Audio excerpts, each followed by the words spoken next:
What God wants of you, first and foremost, is for you to find your one true friend in all the world. Your one true friend is your own mind, which befriends you in all circumstances, a mind which always returns you to the ultimate truth of your home in the divine. Such a mind dispels the illusion of distance and separation from God. Such a mind returns, now and here, to the living presence of the divine in all circumstances. Such a mind is anchored in the truth of its existence in God, in the instructions of the holy ones, in the instruction of your master, if you have one. Your one true friend is your positive, befriending mind that is ever rooted in the realities of your oneness with the divine. The more committed you are to the one true friend of your befriending mind, the more your mind becomes brilliant. It becomes lustrous. It opens to consciously receive the infinite blessings that are unfolding at every instant to direct you toward the home of your own spirit, which is one with God. It opens to give you greater blessings than you ever dreamed possible. The Enlightened Masters of the world tells us our best friend, first and foremost, must be searched for and found. So what do? We go about our daily lives seeking a good friend for our protection, for our social living, for everything that helps us to subsist in the world. Finally, we realize it is very difficult to find a friend. After all, a friend is nothing but a mind. And a mind is the most unpredictable thing in this universe. You can never know at what moment even your best friend will suddenly turn into a hurtful stranger. Who are we going to trust if we cannot trust our own mind? If we can't trust our own self, who are we going to trust? The spiritual journey, thus, is always centered around our own mind, our own self, our own being. We dig in our own field to discover reality and to test it. If you are seeking and searching for a true friend who would be by your side when you are in danger, a friend who will understand your true need, then know your mind which listens to you. Know your mind which is disciplined through yoga, meditation, prayer, and spiritual practice. Know that which allows your mind to be in divine contemplation, to be anchored in the divine. That kind of mind is your true friend. That kind of mind sustains you through the turbulence and vagaries of life. It doesn't allow you to drop downward because you are suddenly faced with a dire situation. Anything can happen to you externally. External circumstances are most unpredictable. We cannot predict what is going to happen, even in the next moment. Things outside of us, people outside of us, everything that is around us is changeable, inalterably unpredictable in its nature. That is nature. We need to find and seek a true friend in this difficult, human state. The only real solution is to befriend yourself. Make friendship with yourself first, then seek friends outside. When you find your mind has become your true friend, you will be surrounded with friends. You won't have enough time to see all of your friends. When we dwell in willingness, in appreciation, in thankfulness, in trust, in true friendship with ourselves, gradually we come to realize that if whatever we are working toward, if whatever we are hoping for doesn't happen, then God is working towards some greater beneficence through whatever does happen. There is nothing to fear. There is nothing to be upset about. There is no reason to hold back from life. We move ahead freely, confidently, lovingly, befriending everybody around us because we are befriending our own self. We never create an enemy outside because we never live with the enemy inside. In that state of friendliness within, you are never a victim.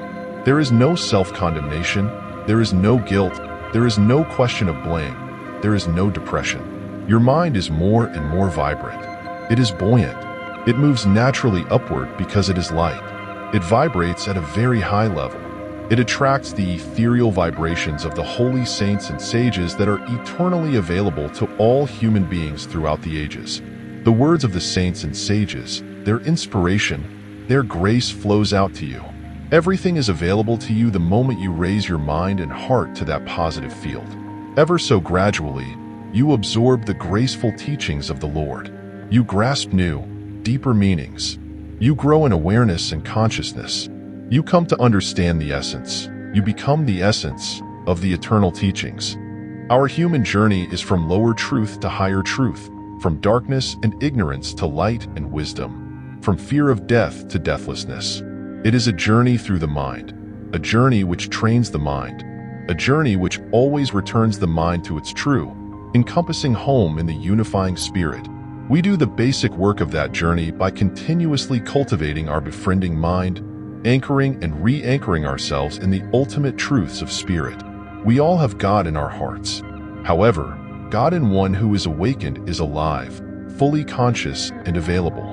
That is why so many of us worship Enlightened Masters. We honor the divine they have mastered and which they embody, because deep in our hearts, in the very core of our being, God is. God lives within us. God is our own beloved. The extent to which we feel the presence of the divine, the extent to which we see the world through the eyes of our innate divinity, makes all the difference. It is nothing but a notion of our minds that God is somewhere else and that we need to call God to come to us, to bless us and rid us of our troubles. God is nowhere else. God is now and here. If you could squeeze all the religions of the world into one drop of wisdom, it would be, God is now and here, nowhere else. The function of all religion and all spirituality is to bridge the gap between the seeker, the enlightened ones, and God. No one creates this distance but us. The distance, the separation between us and God, is an illusion of the mind. That illusion may be stubborn. That illusion may be convincing. It is also the source of all human misery, so penetrating the illusion each and every time it arises is a central, critically important practice of the sincere devotee. We ourselves create the distance of our separation from God. That core illusion veils our consciousness like a darkened shroud. We are also the only ones who can dispel that shadow. The human mind is conditioned by eons of inherited patterns of perception and response, by our personal, existential ethos. All of these impressions are buried deep in the multiple layers of our subconscious mind. It takes time, perseverance, faith, inordinate compassion and commitment to uproot and weed them all out. Self-awareness is the ancient, yogic path to liberation. Our minds are only marginally aware of ourselves. Through yoga, we collect ourselves, we return to now and here. Yoga brings us here, right now, to our experience at this instant, so that you are nowhere else. We cannot climb a mountain to reach God. We cannot walk 100 or even 1,000 miles to reach God. We cannot go to a church, mosque, or temple to reach God. We cannot go to the forest to find God. God can only be found in the truth of nearness. God is within us all. That is the message of the Vedas, the most ancient wisdom of the world's spiritual literature. You are the children of immortality. You are inseparable from the ultimate reality. You and reality are one. You are indivisible from all that is. This is the dharma of mankind. Thus, we are blessed. We are blessed by all of the great ones who have gone before us. We are blessed by each instant, by each experience of our lives, leading us certainly and ultimately home. We know that. We always knew. The guru, the teacher and guide of the soul, comes only to confirm it, to reaffirm it, to hammer the nail again so that it goes a little deeper, so that faith deepens, so that trust happens. We learn to move with trust, with faith, from head to the heart, and to open our heart with single-pointed devotion. With love, befriending ourselves and all whom we meet, we move toward that one, encompassing reality, toward that one truth, toward the one without the second, spoken of in Vedic tradition. Your mind is the thing with which you are working, either to lower yourself or to uplift yourself, whether to bind yourself or to free yourself. All miseries come from the bondage of the untrained mind. God knows fully well that we are all entrapped by the creations of our own mind, that we are all entangled by our own magic illusions, that we all are trapped in our projected thoughts, ideas, and concepts. God knows how human it is to fall prey to the games of mind, to fall into self-deception. A truly spiritual mind is always positive. A truly spiritual mind is a controlled mind. One of the ways by which you can control your mind is to lift your mind with your own mind. Uplift yourself by yourself. Free yourself. Unfetter and unchain yourself. It is the mind which is in bondage. It is the mind which can unfetter and free itself. Lift yourself up. Lift to the higher realms of the spirit within you. That is the gateway to peace and happiness.